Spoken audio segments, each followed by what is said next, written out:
Baku dapat ulang di podcast kesayangan torang semua di Baku Muka. Nah, hari ini torang sok kedatangan seorang penulis dan juga entrepreneur muda. Langsung aja torang sambut Kak Radinal Muhdar. Halo Kak, gimana kabar? Halo Manda, alhamdulillah baik. Alhamdulillah baik. Ini hari ini cerah sekali sesuai dengan warna baju ini. Alhamdulillah. Alhamdulillah. Ini karena cuaca lagi cerah, jadi harus pakai yang cerah. Oke, ini Tumadi nih secerah cuaca di luar, ya. Secerah baju warna biru sesuai dengan TVRI juga nih, Ya. warna biru. Oke, tapi tuh apa ini? Orang pakai bahasa mana ada toh? Boleh. Aman. Aman aja. Iya. Boleh toh, Santai, Bang? santai. Oke, sip. Mungkin ini Tumadi kan ini mana dengar-dengar bukan asal dari Manado. Mungkin boleh cerita sedikit asal dari mana dan lain-lain. Oke. Kalau saya itu asal dari Tidore, Maluku Utara. Oke, orang Tidore. Kalau ke Manado ya paling karena kuliah. Oke. Jadi di sini kalau dari 2014 sekitar 10 tahun, hampir 10 tahun. Hampir 10 tahun kan ada di Manado. Di Manado. Oke, jadi ya so far so lancar lah ya bahasa Ya, Manado, boleh. logat Manado ya. Cek. Oke, berarti merantau ke sini 10 tahun. Iya, kalau kan kuliah masuk 2014 ya. Jadi kalau dilihat paling bulan Juli ini sudah 10 tahun. Juli sudah memasuki 10 Iya. tahun berada di kota Manado. Oke, jadi so menetap di sini. Dibilang menetap kayaknya Tidak juga. Dibilang aktivitasnya masih sementara di Iya, Manado. iya. Jadi ya menetap belum tentu. Ya. Menetap belum tentu, tapi untuk aktivitas full di kota Manado. Oke. Nah, dari Kak sendiri nih kuliah jurusan apa sih sebenarnya? Kalau S1 itu jurusan keperawatan. S1 keperawatan. Perawat guys. Iya. Kaget ya? Kaget ya saya guys. Terus S2 alhamdulillah baru selesai kemarin bulan Desember. Itu jurusannya manajemen SDM.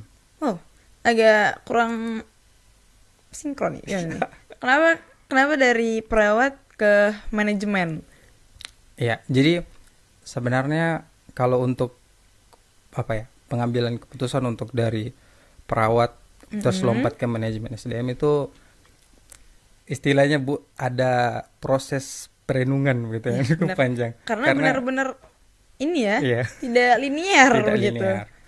Nah, memang bukan cuma Manda yang tanya. Gitu. Iya. Hampir semua orang yang tanya S2 apa? Udah, manajemen SDM. Kenapa enggak linear dengan S1 perawatan? Iya, Kenapa enggak ambil S2 kesehatan? Iya.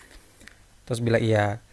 Itu keputusan yang mungkin sudah melalui kontemplasi dan juga Ya, dengan pemikiran pertimbangan panjang. yang sangat Ya. panjang. Akhirnya mengambil manajemen. Khususnya manajemen SDM.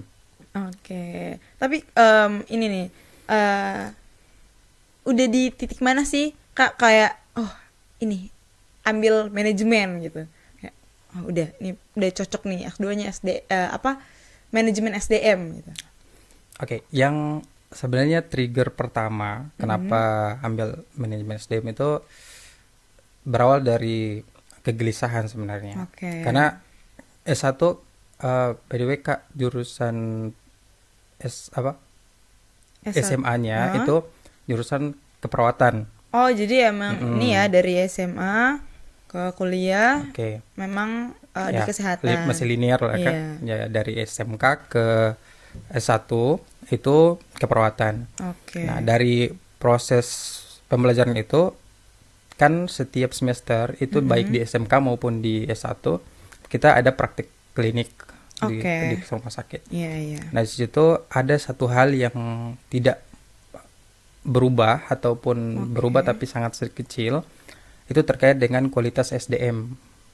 Kualitas SDM khususnya perawat gitu.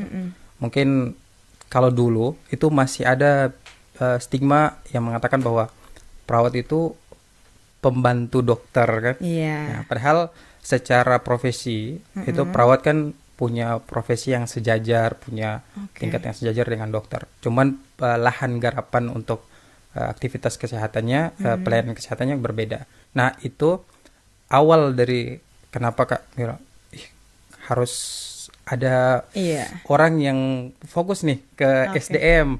Nah, gitu. Terus kalau berpikir ambil kesehatan, kayaknya langsung lompat atau langsung banting sekalian jadi full SDM gitu. Tapi setidaknya basicnya dan apa ya bahasanya basicnya masih keperawatan gitu. Jadi masih ada lah ya, masih sedikit sinkron lah ya. Karena keresahan di bidang keperawatan yang kayaknya ini harus ada yang memanage nih, harus ada yang ini, makanya ambil jurusan manajemen SDM.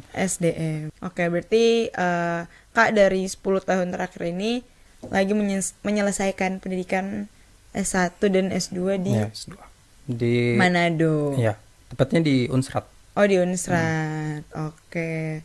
Nah, ini mana dengar-dengar juga nih, Kak, ternyata mantum dari HMI cabang Manado. Iya. Ini aktivis ternyata, guys. Mungkin boleh dong cerita sedikit pengalaman di organisasi ya, di organisasi khususnya di HMI berarti. Iya.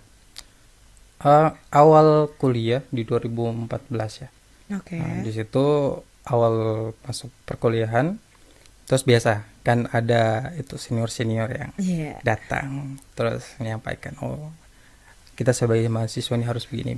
Oke. Nah, kebetulan waktu itu karena saya di Fakultas Kedokteran, terus saya mau ke prodi keperawatan, ada di HMI itu namanya Komisariat Kedokteran. Nah, disitulah ada senior karena pasca dari PK2MB. Kan biasa kan bener. Kita dikumpul tuh. Orientasi kampus dulu ya. PK2MB.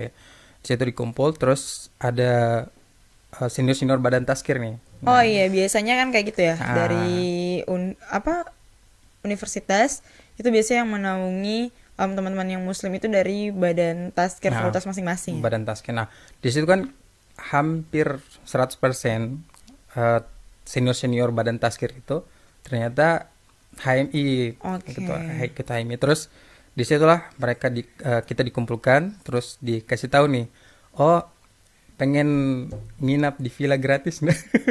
Selamat siapa kan saya kan juga dari kampung ya, dari Tidore, terus datang tiba-tiba kenapa tawarin nih, wah nginap di villa gratis apa nih mau kan kalau orang bilang. Jadi pas itu ya ayo gitu. Pas ditawarkan ternyata nginapnya bukan cuma nginap gitu, tapi ada kegiatan. Kegiatan itu ternyata kegiatan itu adalah kegiatan HMI. Kegiatan pengkaderan ternyata. Pengkaderan HMI. Ya sudah, akhirnya bahasanya terlanjur basah ya, sudah mandi sekali gitu. Akhirnya kita masuk HMI dan berproses ke sana. Jadi awalnya tacolo berarti. Ya semi tacolo. Semi tacolo. Cuman ya ternyata masuk di dalam dan bermanfaat juga ternyata. Ya, alhamdulillah. Diteruskan. Itu terus sampai akhirnya coba ikut aktif. Terus di situ kan kita juga bisa kenal dengan bukan hanya di Fakultas Kedokteran kan. Nah, banyak juga dari fakultas-fakultas lain, dari teknik juga, terus dari fisip, hukum. Itu kayak wah keren nih gitu tuh. Relasinya kebuka nih, banyak kenal teman-teman lain. Teman-teman. Terus ya sudah kalau gitu coba ikut berproses.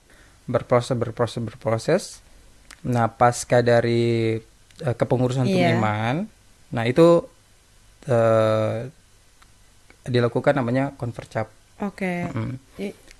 Konvercap itulah disitulah saya diamanahkan jadi ketua. Jadi Konvercap itu inilah ya musyawarah besarnya HMI lah ya. Di tingkatan cabang Manado. Tahun 2021 sih itu waktu saya menjabat. Jadi di tahun 2021 diamanahkan ya jadi ketua umum HMI cabang Manado. Jadi dari 2021 sampai 2022 berarti ya? 22. Satu periode berarti ya. Setahun. Nah ini kan tuh udah nih ya ikut organisasi berarti udah sekitaran berapa tahun tuh? Dari 2014 sampai sekarang 10 tahun ya? Kan dari maba ya? Dari maba ya, dari maba. Berarti kalau dari maba sampai sekarang kurang lebih 10 tahun lah ya. Ada di organisasi. Menurut dari Kak sendiri nih, perbedaan yang sangat signifikan dari organisasi zaman dulu dan sekarang. 10 tahun kan pasti udah terjadi perubahan yang ada lah ya, pokoknya ada lah ya perubahan selama 10 tahun terakhir gitu. Kalau sebenarnya perubahan yang signifikan itu dia terjadi pada saat awal 2020 sebenarnya. Itu kan bertepatan dengan COVID ya, pandemi ya. COVID. Jadi dinamika sebelum pandemi, dari sebelum 2019 itu teman-teman mahasiswa ataupun kader organisasi itu aktivitasnya tuh kebanyakan kumpul toh, aktivitasnya nongkrong, bertatap muka. Terus kegiatannya di satu tempat yang sama. Terus diskusi-diskusi ataupun kegiatan-kegiatan yang terkait dengan organisasi itu biasanya dikumpulkan atau dikumpulkan di satu tempat.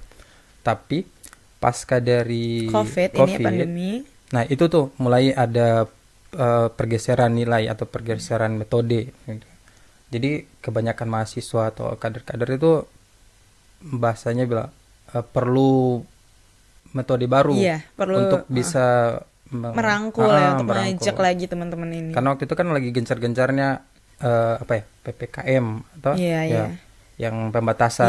Yang harus stay at home. Kan. Jadi disitulah mulai kayak pergeseran. Dari awalnya memang drastis, ternyata enggak signifikan banget ya perbedaannya. Jadi enggak perlahan-lahan, tapi langsung anjlok lah ya.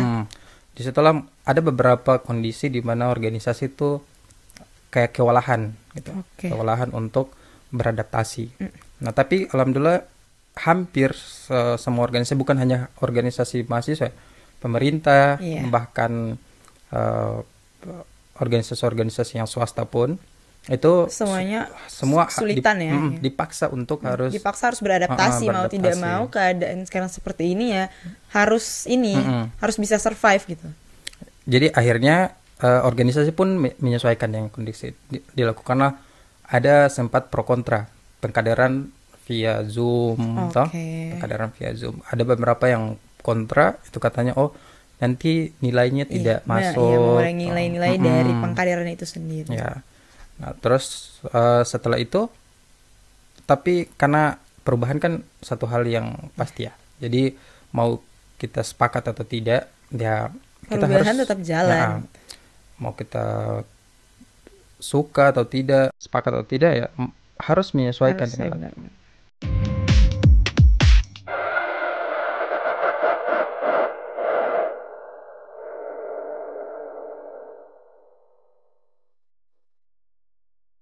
Jadi mungkin sekarang tolong mau bahas dulu untuk Kak Pegiat nih. Untuk Giat sekarang lagi apa?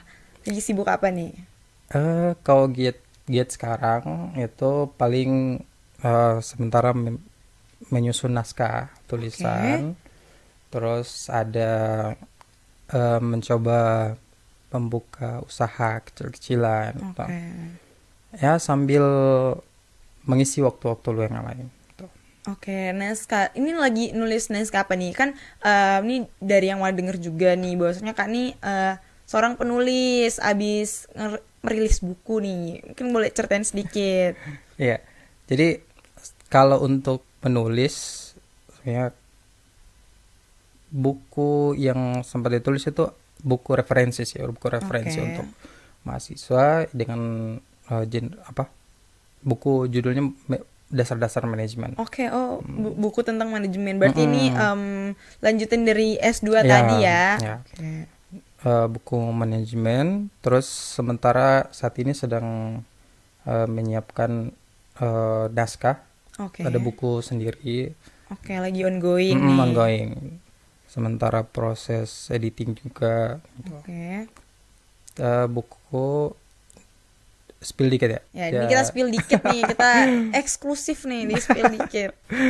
Jadi judulnya itu Jalan Sunyi Seorang Pemimpin.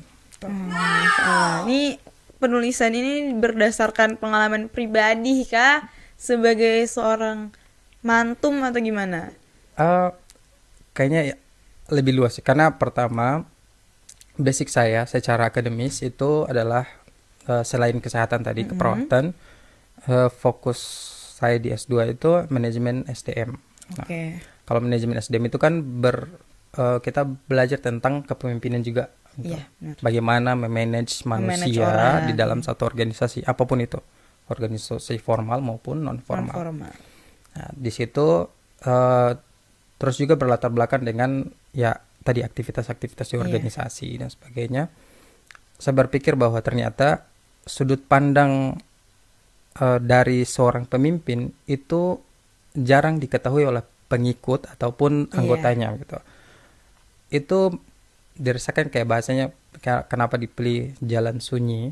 Iya, karena hanya dia yang mengetahui si kepalanya sendiri. Ya, itu kira-kira bukan semi curhat, cuman lebih ke mengkomparasikan antara apa yang saya dapatkan secara akademis di kampus dengan pengalaman berdasarkan beberapa tahun belakangan ya berproses di organisasi, kemudian ada beberapa kali memimpin juga organisasi kan.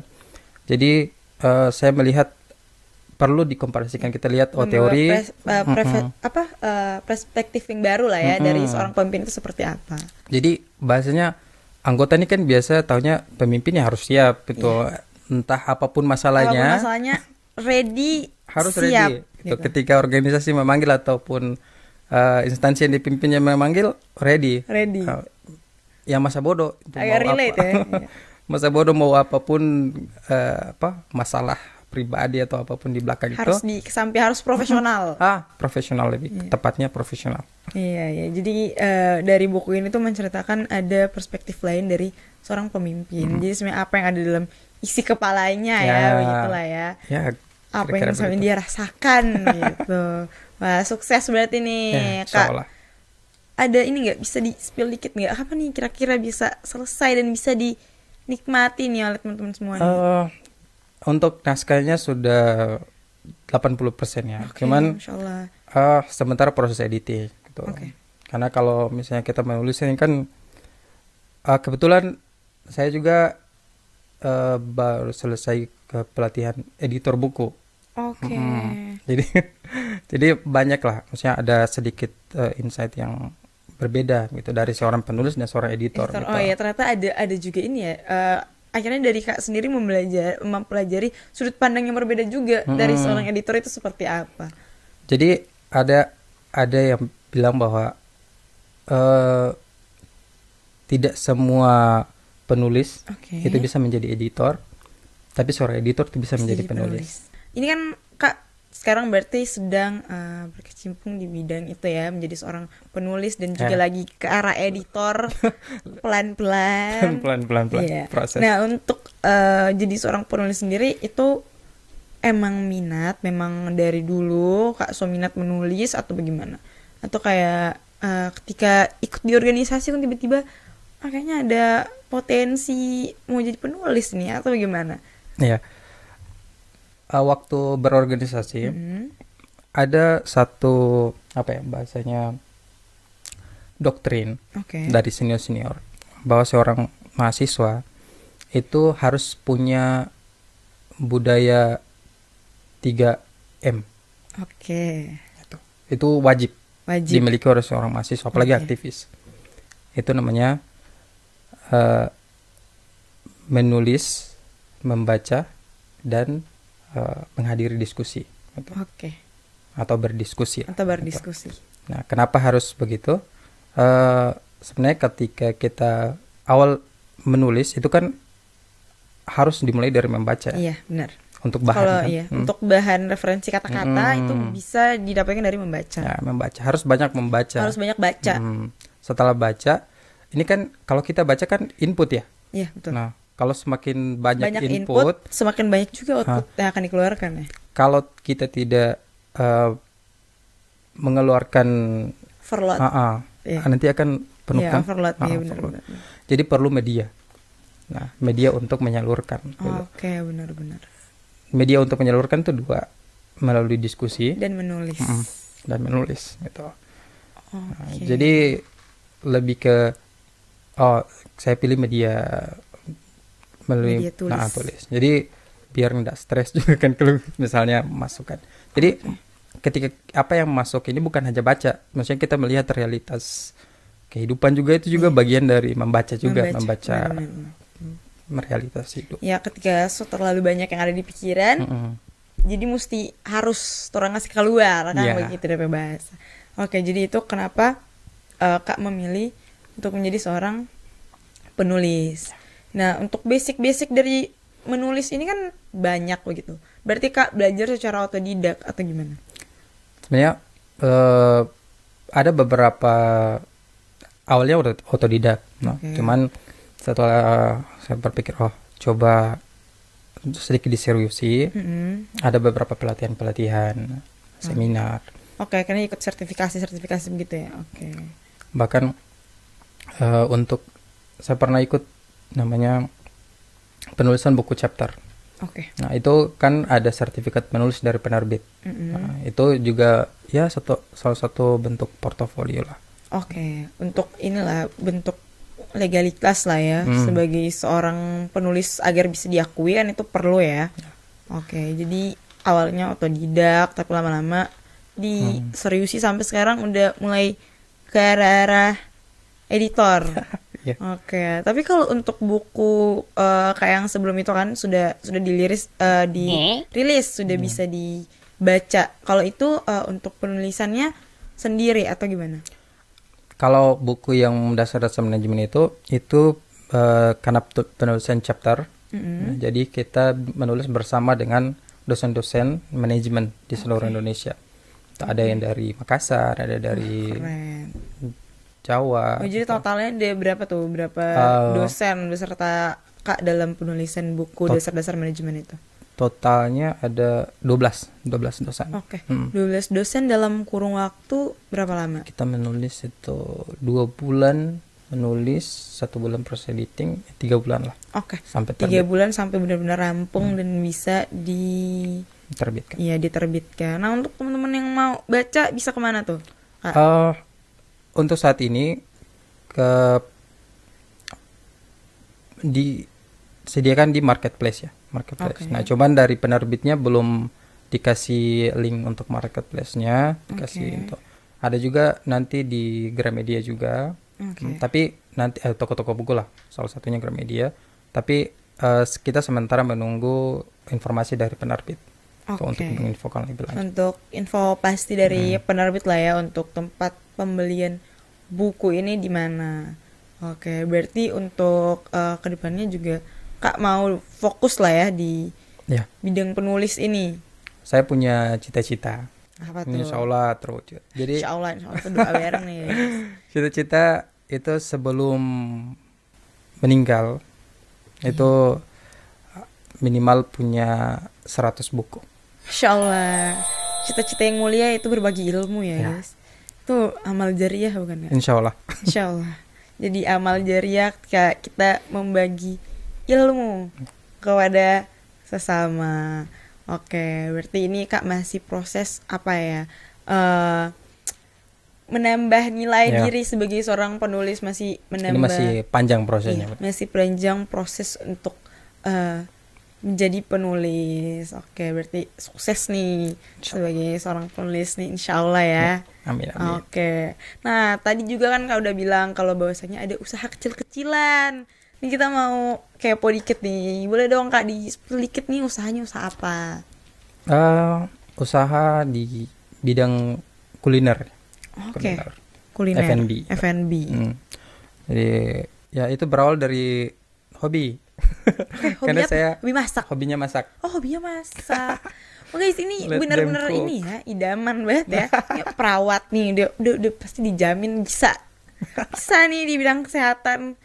Orang manajemen juga atur duit ya, apalagi itu. Atur duit, atur manusia kan, manajemen SDM bisa. Jago masak. Kurangnya di mana ini, guys? Oke, gimana tuh dari hobi masak terus dilanjutin jadi usaha? Ya. Jadi gimana ya? Kan saya kebetulan anak tertua ya, anak pertama dari 5 bersaudara. Oke. Nah, terus kalau anak pertama tuh kan biasanya punya tanggung jawab ekstra ya. Punya tanggung jawab ekstra. Jadi kalau misalnya waktu masih sekolah, masih kecil, itu yang biasa bantu di dapur. Oke. Ya. Karena adik-adik kan masih kecil ya. Masih kecil. Jadi yang biasa bantu di dapur itu ya saya sama yang paling sering dipanggil lah, bukan memberi diri sih sebenarnya ya. Yang paling sering karena dipanggil aja. Karena ada panggil membantu. Iya. Oke. Berarti dari kecil biasa bantu-bantu masak sampai akhirnya jadi hobi masak. Ya. Sebenarnya itu kalau bahasanya masak itu kan basic life skill ya. Bener. Tapi itu bener guys. Seharusnya semua orang tuh harus bisa masak. Ya. Basic life skill tuh ini skill bertahan hidup. Bener. Jadi dari situ terus gimana tuh Kak? Jadi kalau ada nih filosofi masak gitu. Gimana tuh? Jadi masak itu ada yang bilang masak itu adalah bentuk kemerdekaan.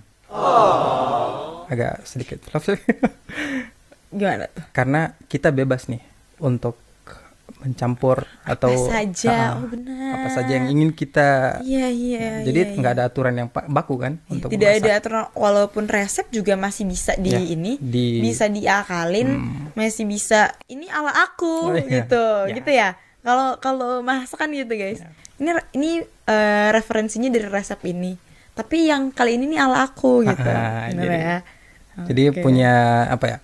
Kita bisa bebas berkreasi, bisa bebas berinovasi bahkan di makanan gitu kan. Jadi, bahkan kalau misalnya contoh kita waktu SMA tuh kuliah kan sering tuh banyak mie instan. Makan mie instan. Tapi mie instan itu kan bisa dikreasikan jadi makanan ya ada dari satu mie instan tuh bisa berbagai macam resep. Kan? Iya benar. Bisa jadi pizza juga. Iya mie instan dicampur telur kan jadi pizza. Iya. Pizza ala kadarnya. Pizza low budget guys. Pizza akhir bulan. Iya. Dari situ ya coba deh, misalnya kalau misalnya kan ada yang bilang coba deh kita kalau misalnya hobi itu kan buat bahagia. Iya betul. Tapi kalau hobi terus hasilin duit itu bahagianya double. Kali 2. Jadi ya itu. Coba deh untuk mulai. Oke, berarti awalnya karena dari hobi mau coba nih hobi yang menghasilkan kan enak begitu. Jadi dari situ memulai untuk buka bisnis. Boleh tuh bisnis apa berarti? Maksudnya kuliner di bidang apa? Lebih fokus ke mie. Mie. Itu karena tadi guys. Itu karena biasanya mengkreasikan mie instan, akhirnya diterusin.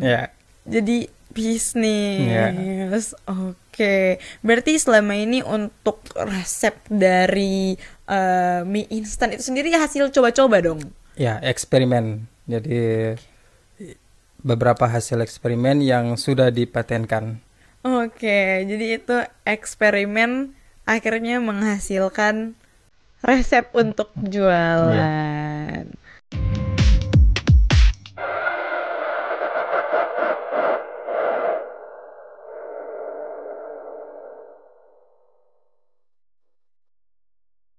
Oke, Kak, ini kan berarti tadi dari ini nih dari resep-resep hasil coba-coba akhirnya menghasilkan usaha. Tapi ada ndak pas baru memulai usaha itu ada keraguan ndak dari Kak kayak aduh mau buka usaha? Biasanya kan begitu. Biasanya kan orang kalau buka usaha DP takut lebih besar DP keinginan mau buka usaha begitu. Kalau dari Kak sendiri bagaimana?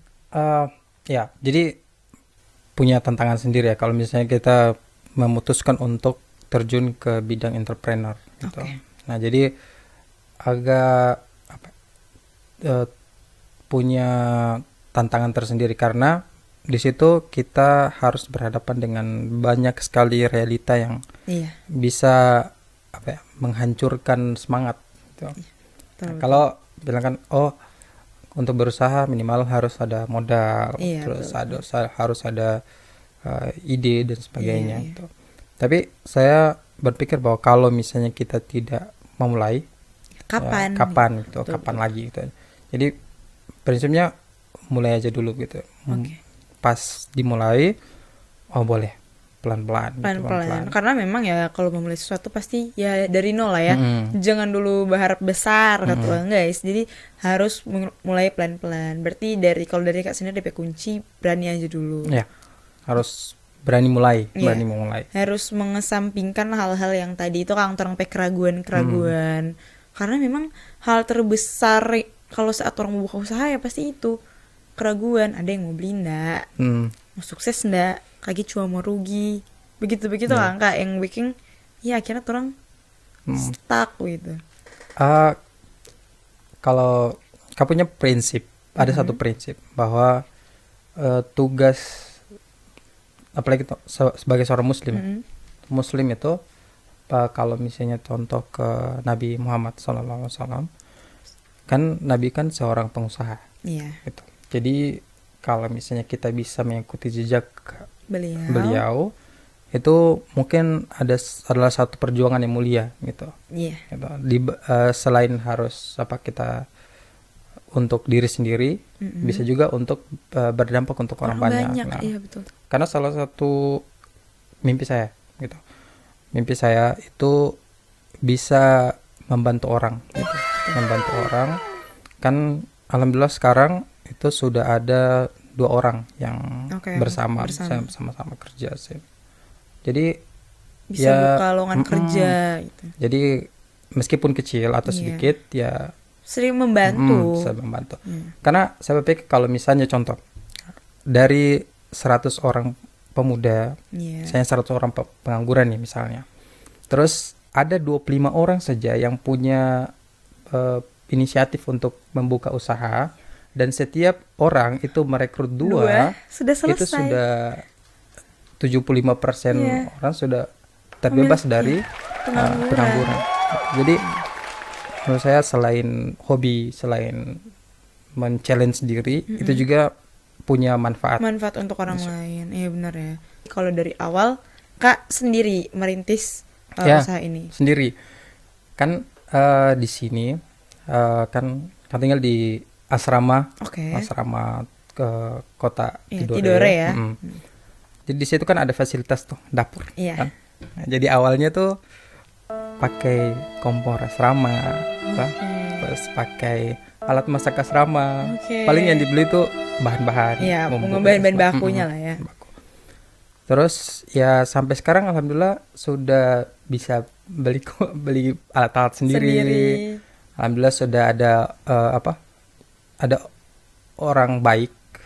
Saya itu senior di HMI. Oh iya. Berarti membantu juga ya nih yang tadi tuh. Ada 2 senior namanya biasa disapa Kak Idun sama Kak Dian gitu. Mereka tuh support gitu. Jadi diberikan space tempat. Jadi mereka support dalam bagian tempat ya. Peminjaman tempat gitu biar bisa buka usaha di situ. Gitu. Jadi ya saya merasa terbantu sekali, terbantu dengan orang-orang yang baik di sekitar saya. Karena memang hal yang paling sentral juga untuk usaha ya tempat gitu ya. Karena modal yang besar juga untuk tempat kan. Iya. Jadi merasa sangat terbantu sekali ya. Alhamdulillah. Oke, tapi mungkin bisa di-spill nih teman-teman, kan mereka belum tahu usahanya nih apa, emang jualan apa gitu kan namanya. Siapa tahu kan teman-teman ini minat juga. Itu mie-nya, brandnya namanya Karibox. Karibox itu mie box dengan kemasan box. Itu ada beberapa varian. Teman-teman bisa cek lebih lanjut di Instagramnya. Karibox.id. Bisa di follow tuh guys. Instagramnya karibox.id.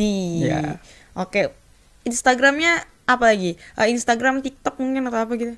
TikTok ada, Karibox juga. Cuman untuk saat ini masih aktif lebih banyak ke Instagram. Jadi lebih aktif di Instagram. Jadi teman-teman boleh langsung cek ya. Tapi dari ownernya sendiri nih, rekom yang paling favorit. Kalau bestseller itu ada 2. Ada Karibox cakalang. Oke. Sama curry box Indomie hack. Oke, itu bedanya apa tuh? Nah, kalau curry box cakalang kan bahan mie-nya itu dibuat sendiri. Oke, jadi ini mie homemade. Resep sendiri. Resep sendiri. Oke. Jadi lebih sehat lah karena bahan-bahannya kita tahu, kita lebih bisa kontrol. minim bahan kimia. Jadi untuk curry box cakalang itu mie buatan sendiri. Terus untuk Indomie hack itu Indomie kreasi dari itu yang resep yang berdasarkan coba-coba tadi. Berarti itu yang ini kuah berarti. Ada yang kuah, ada yang kurang juga. Berarti itu ya kalau bestsellernya itu. Kalau dari owner pribadi nih, ownernya favoritnya yang mana? Yang paling favorit? Kayaknya sama juga. Saya Indomie hack masih tetap di hati. Indomie hacknya masih tetap di hati karena zaman kuliah nih ditemani dengan mie instan. Curry box kan mie-nya homemade, gitu. Jadi minim bahan pengawet dan sebagainya, makanya masih bisa lah dikonsumsi secara rutin ya. Bisa karena untuk bahan dari mie-nya sendiri itu masih pakai bahan-bahan yang alami, yang kurang bahan pengawet kimia dan lain-lain. Jadi untuk dikonsumsi setiap hari masih sehat lah ya. Nah berarti ini kayak udah jalan buka curry box ini udah berapa lama? Start awalnya itu di 2022. Berarti selesai jadi mantum ya? Lebih tepatnya. Kayaknya masih sebentar ya, di akhir-akhir kepengurusan. Akhir-akhir kepengurusan udah kepikiran nih, pengen buka usaha gitu. Berarti dari 2022 sampai sekarang itu jalan 2 tahun ya? Ya, insyaallah bulan Mei ini 2 tahun. 2 tahun. Nah selama 2 tahun nih buka usaha, pasti ada dong up and down-nya dalam berusaha. Kan mungkin dari suka-sukanya dulu deh ya. Suka-sukanya dulu aja. Kalau suka ya, saya tuh merasa bangga, senang ketika masakan saya tuh dibilang enak atau dia approve gitu. Benar. Dia approve orang gitu. Itu jadi satu kebanggaan tersendiri kan. Itu terus ketika awalnya kan baru buka usaha, itu biasa orang-orang terdekat yang beli kan. Teman-teman, terus di lingkungan sekitar yang kenal lah. Terus tiba-tiba ada orderan masuk, siapa gitu ya. Tiba-tiba dari orang yang tidak dikenal. Jadi itu keren gitu ya. Saya udah mulai dikenal. Udah mulai dikenal tuh. Terus ya juga itu dari prosesnya orang-orang mulai approve, bilang bagus nih, enak gitu. Terus ada repeat order juga, itu yang bikin senang lah. Benar. Nah, terus bisa juga rekrut teman-teman. Itu juga awalnya kerja sendiri, terus bisa dibantu orang, itu juga satu kebahagiaan sendiri. Benar. Jadi dari situ itu yang sukanya ya. Mulai dari masakannya awalnya Indomie hacks-nya tuh cuma buat diri sendiri di kosan, bisa dirasain oleh teman-teman yang lain itu dan di approve. Jadi menghasilkan juga. Jadi makin alhamdulillah. Tapi untuk dukanya nih pasti ada lah ya. Untuk duka dalam berusaha pasti ada. Duka ya. Kalau pernah nih, ini satu momen ya, dimana kan awal-awal buka itu, awal di asrama itu, kan asrama itu kan kompornya milik inventaris organisasi ya. Iya benar. Jadi waktu mau buka, mana ini kompornya? Ada. Ternyata ada dipakai di kegiatan gitu. Pakai kegiatan organisasi. Jadi dagang. Aduh gimana? Akhirnya terpaksa kasih tutup sementara. Tutup sementara, ada maintenance gitu. Ada maintenance padahal tuh konfor orang udah pakai. Oke. Nah, terus ada juga kayak misalnya kita udah siap sedia nih banyak berapa bahan, terus udah siap jualan lah. Terus sehari itu nggak ada sama sekali yang pesan. Gitu. Jadi akhirnya karena mie-nya itu kan bukan mie instan, mie buatan, mie buat sendiri.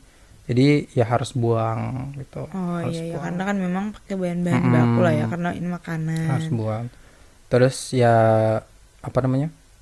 ada juga yang mungkin bilang, oh ini minyak tuh harus begini, kritik lah, kritik untuk memang itu ya awal-awal sakit sih. Iya, awal-awal sakit ya. Tapi kan karena belum terbiasa ya. Tapi akhirnya wah ini keren, ini vitamin nih. Iya, akhirnya betul. Bisa berbenah, bisa sesuai.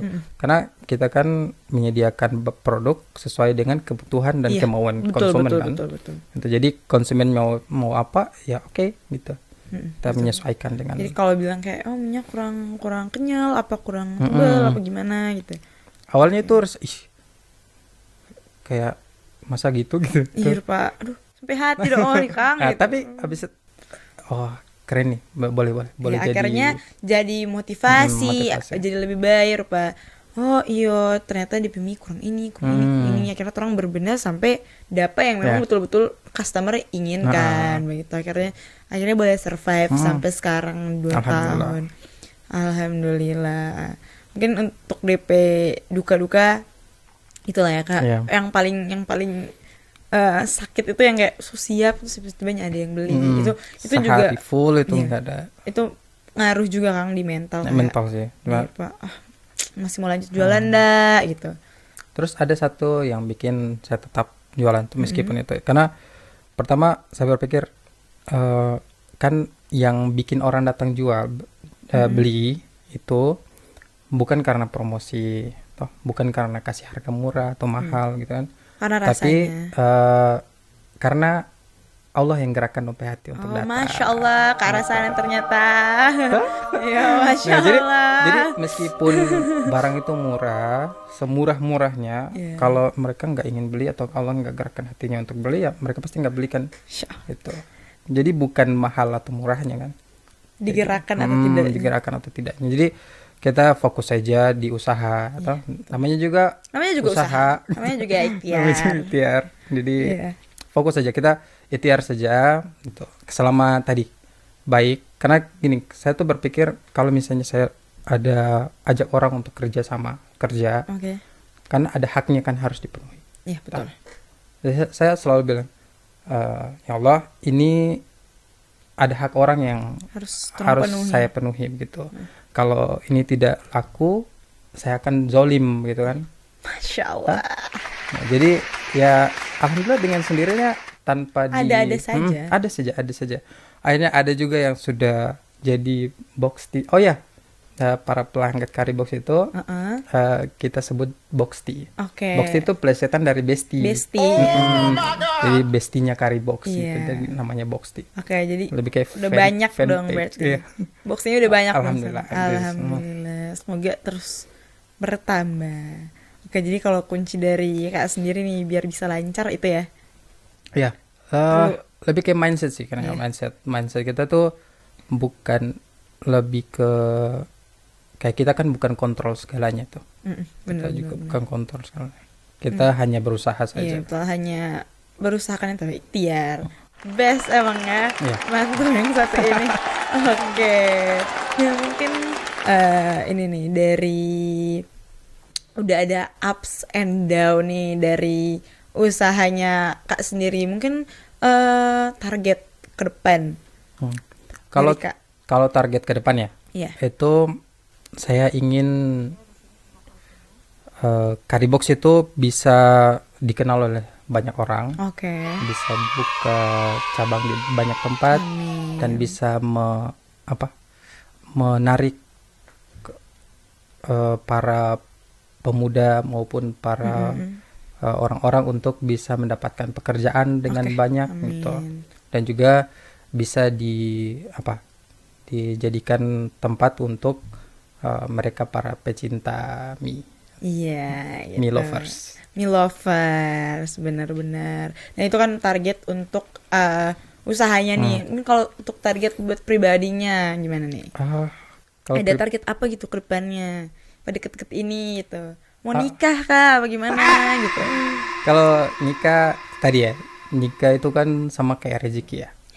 Kalau kita sudah siap, itu pasti jodoh itu pasti datang sendiri. Masya Allah. Ya, itu kayak rezeki. Kalau misalnya kita belum mampu, kalau usaha ya, kalau kita belum mampu manage uang 100.000, Allah nggak akan kasih 1 juta. Gitu. Kalau kita belum mampu manage uang 1 juta, Allah nggak akan kasih 100 juta gitu. Gitu cuma dengan jodoh. Kalau kita belum mampu manage diri sendiri, mana mungkin Allah kasih manage anak orang gitu kan. Gitu. Harus siapkan diri.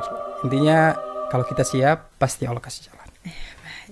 Masya Allah, nih nggak kerasa nih kita bercerita 1 jam ini guys, nggak terasa karena saking asiknya bercerita dengan terang pe mantum ini, nggak terasa. Jadi mungkin sebelum terang tutup ini deh, pesan atau motivasi lah untuk teman-teman semua yang baru mau jadi penulis atau sementara belajar menjadi penulis ataupun yang mau buka usaha dan yang sedang menjalani usaha. Jadi untuk teman-teman yang lagi berusaha di manapun, entah itu sedang berusaha menyelesaikan kuliah, berusaha untuk menjadi penulis, ataupun sedang menjalankan usaha, atau baru planning nih mau buka usaha, tetap jalankan apa yang teman-teman sudah niatkan dan pikirkan, oh itu baik. Ketika hal itu baik, jalankan. Learning by doing gitu. Jadi belajar sambil melakukan gitu. Jadi jangan pernah termakan oleh pikiran sendiri, tetap jalankan saja, pasti ada jalan selama niatnya baik, selama usaha dan komitmen serta disiplinnya bagus. Ya, jadi yang penting itu niat dan mau untuk mulai aja dulu. Oke, Kak Adi, thank you sekali sudah datang di TVRI Sulawesi Utara. Terima kasih kembali. Sukses ke depannya. Suatu kehormatan bisa hadir bersama TVRI Sulawesi Utara. Oke, pokoknya yang terbaik ya sebagai seorang penulis dan juga bisnisnya insya Allah lancar lah ya. Insya Allah. Oke. Dan terima kasih buat teman-teman yang udah menonton podcast kesayangan Baku Muka. Sampai Baku udah ulang di episode selanjutnya. Jangan lupa like, comment, and subscribe TVRI Stasiun Sulawesi Utara. Bye-bye.